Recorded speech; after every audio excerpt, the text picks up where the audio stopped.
Hello, I'm Emma Jo from Lavinia Stamps, and in this video I'm going to be showing you how to use Dinkles on MDF, and I'm going to cover it with some gesso. Now, in true Blue Peter fashion, here's one that I did earlier, and I'm using this gesso. Now I'm applying it with a large-ish brush, and what I tend to do is just pop a little bit of gesso on the mat and apply it straight from there.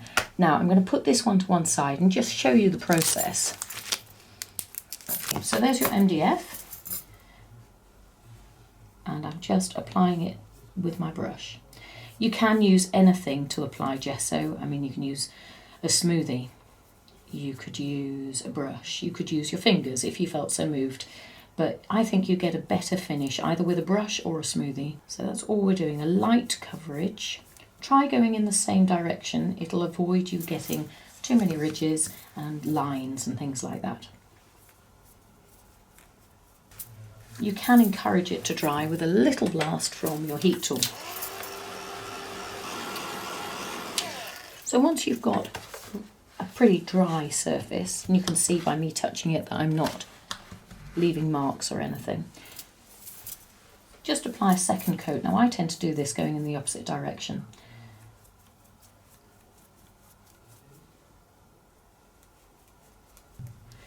Now the idea with gesso is that it creates a surface on MDF in particular that we can then use our painting mediums as if we were using paper. So by that I mean our inks, like Dinkles, Elements and the like, we can use those on here just the same way as we would on paper. Now it's not going to be as absorbent as something like a watercolour card, so you won't be able to get certain effects, but let me show you this one, it's rather lovely. Okay, so here's one I made earlier. That's got 2 layers of gesso on it. The first thing I'm going to do is show you how to mix up some Dinkles.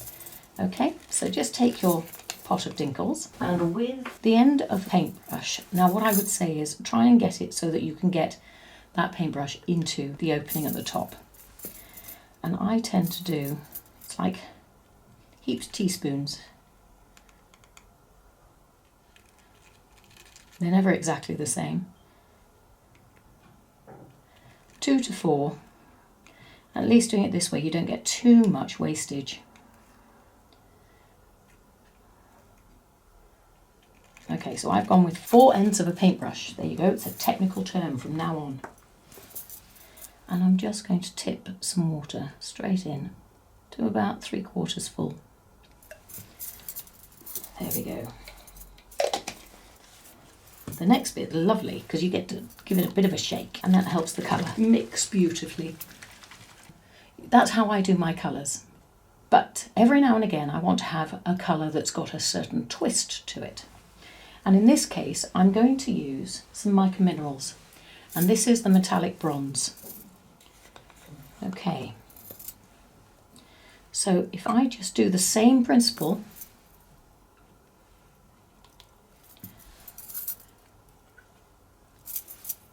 the end of a watercolour paintbrush, and I'm going to go for 3 for this one. Pop the lid on, give it a good shake.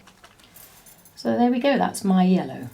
So if I was to just pop that down like that, that's what you'll see. Now the reason I like putting them into needle tip bottles is it gives you precise application. So let's have a go now. Get yourself some acrylic spray, bright white. So if you just spray some over your white heart and select your colours. Now I've got sea blue and I'm just going to dot this around the heart.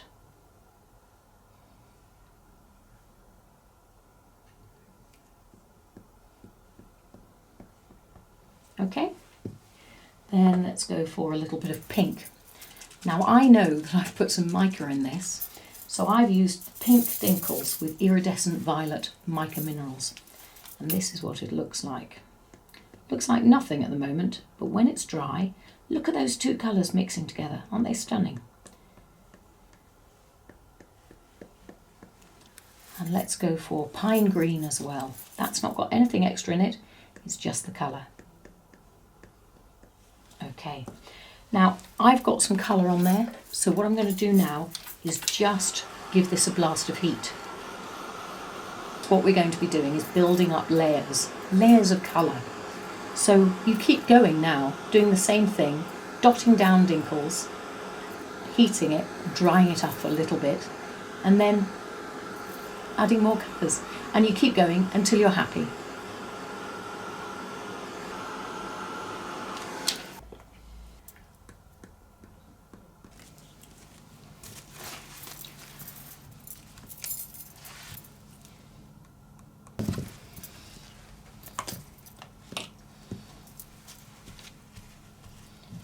Okay, so what I'm going to do is I'm going to stop dinkling for a bit, grabbing a size 9 stencil brush and some Elements ink. I'm going to go with Mermaid. Pick up your heart and just colour the edges.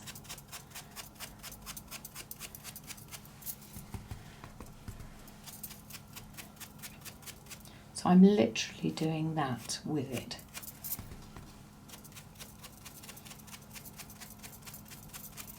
And because we've put gesso on it, this heart is now reacting in the same way as a card would.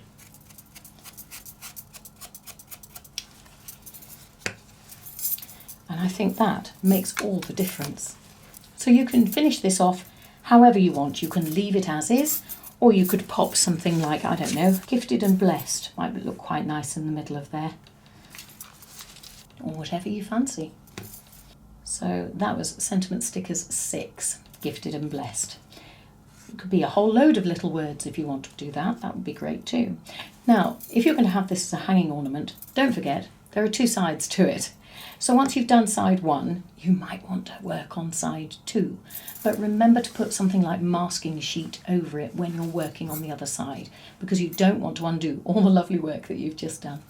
Anyway, I hope you've enjoyed coming along and having a go with me at making a Dinkles heart on MDF. Thank you for coming along. See you again soon. Take care. Bye.